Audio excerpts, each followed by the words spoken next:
Hi everyone and welcome back to Mission Pole Possible. Today we are going to learn about the verb to know, but there is a twist. We don't have one word for to know in Polish language. We have two verbs which actually mean to know. Let's learn the difference together. Wiedzieć. Wiedzieć is used when you know information, facts, or answers. You can think of it as I know that, I know what, where, why, etc. For example, wiem, że ona jest w domu. I know that she is at home. Wiem, gdzie mieszkasz. I know where you live. Nie wiem. I don't know. Let's look at conjugation. Ja wiem. I know. Ty wiesz. You know. On, ona, ono wie. He, she, it knows. My wiemy. We know. Wy wiecie. You know. Oni, one wiedzą. They know.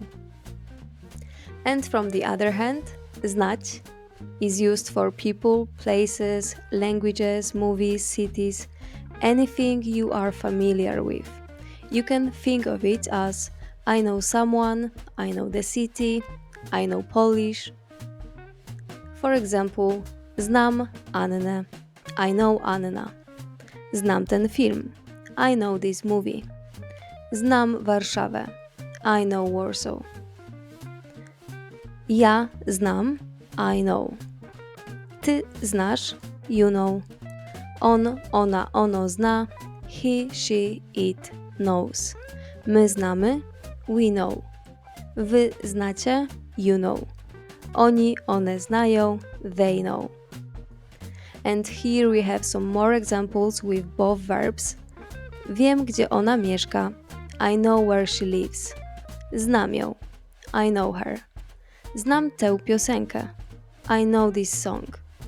Nie wiem, gdzie to jest. I don't know where is it. Znasz to miasto? Do you know this city? So just to summarize, use wiedzieć when you know information, use znać when you know people or things.